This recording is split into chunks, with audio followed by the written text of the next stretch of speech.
Let's talk bridges because the governor is saying 100 engineers inspecting bridges because of the winds, but because of Ian, right? The storm Right. in and of itself to assess the damages. So Chris Rogers has been all over Pinellas County, and now you are at Tropicana. I think the good news there for people who are without power right now, Chris, is that there are so many linemen here to help from other states.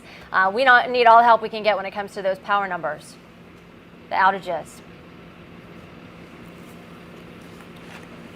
Yeah, Caitlin and Frank, that's absolutely correct. We do need all the help we can get. Right now, at last check on the Duke Energy website, there's over 170,000 people in Pinellas County alone without power right now. As you can see behind me, hundreds and hundreds of power trucks are ready to go. Crews are here. They're being fed by multiple food trucks. They're ready to go to be deployed to get the lights back on in Pinellas County. Right now, they're still assessing damage. They need to assess the damage, and they also need to monitor the conditions. I don't know what the wind speeds right now are in Pinellas County. I know that our meteorologists have been tracking that, and they can probably update you in a little bit, but there's a certain threshold they have to meet. I spoke with a Duke Energy spokesperson a little bit earlier, and they said they definitely need to be below 30 miles per hour.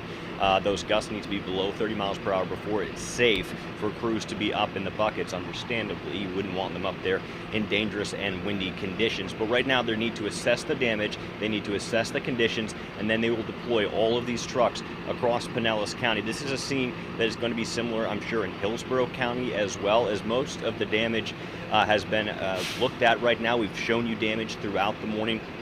The danger really has passed. Wind conditions have died down a little bit here right now. It's not as gusty even as it was this morning.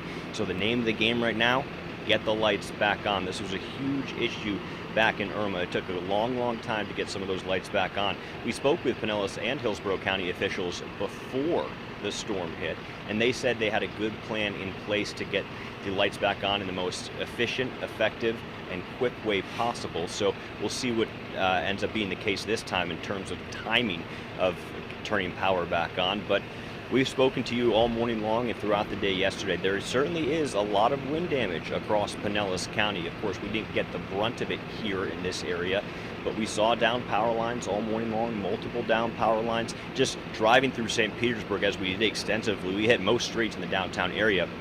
There are so many down trees that need to be cleared before they can go up and reconnect some of those power lines. So even though there's a plan in place to make sure this is efficient, effective, and hopefully quicker than what we saw with Irma, this is still an extensive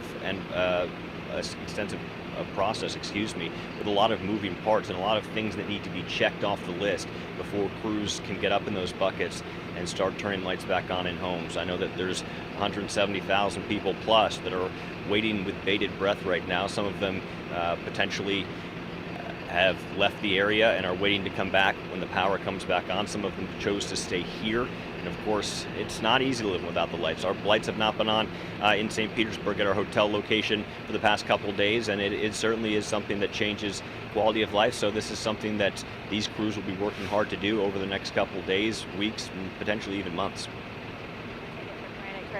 Are they giving you an anticipated timeline right now? Because I just checked with our meteorologist, and Grant was telling me 32 miles per hour in St. Pete, Clearwater. Clearwater Beach, though, seeing gusts up to 43 miles per hour right now. Of course, it needs to be below 30 miles per hour, as you said, to get up in that bucket there, Chris.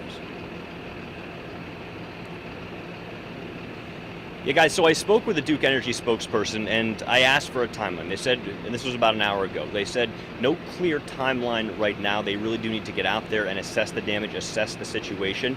But they said they will provide minute-by-minute updates on their website to make sure everyone's informed as to how this timeline will work. If you actually check on their website right now, it still says they're in the damage assessment phase. So things still need to happen before these guys can get out there and start repairing the damage. As for a timeline, we're going to keep checking in with Duke Energy throughout the day to get a clear picture of when they expect to let these crews get out there and up into those buckets. But right now, they're still in the first phase of this, so there is going to be quite a wait time until power's back on. It's also, Chris, this is where people get impatient, right? Obviously, this is going to be a process here, but when it comes to reporting them, because we spoke with Duke Energy as the storm was approaching, and they were saying, report your outage. Do you continue to do that? Do you continue to update them, or do they say once is enough and they'll come help you as they can? I think the most up-to-date information is important. I think that if you have an outage, I haven't spoken to them directly about that, but I know that they have encouraged people to, in the past, to report their outage if they have it. So if you haven't reported an outage, it can't hurt to add to that information just so they have up-to-the-moment awareness of where power services need to be restored. Of course, the big question here, and as we've seen with storms in the past, is many people ask, why haven't you gotten to my neighborhood yet? Why haven't you gotten to my house yet? My friends, my family across town, they've had power for a couple days and we're still waiting here with the lights off. Well, there's a very stringent process when it comes to selecting which areas go back on first. They've got a very efficient system in place to know where to service first and where to service after that. So it's going to have to be a situation where you just have to be patient. And I know that's easy to say from someone who does have the lights on or from someone who's out of town, out of state. But for people right now waiting at home, it's not going to be today. It's probably not going to be tomorrow. There's going to be plenty of people that are going to have to wait a long, long time to get the lights back on. And that's not because these crews are not going to be out there working hard to get it back on. It's just because there's a system in place and it does take time.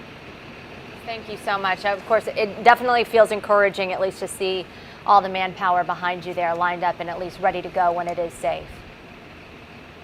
Chris Rogers there live at Tropicana Field. Clearly, the frequently asked question is why, but Chris also used the word efficient. Efficient. Yes, efficient. Let's take a look at the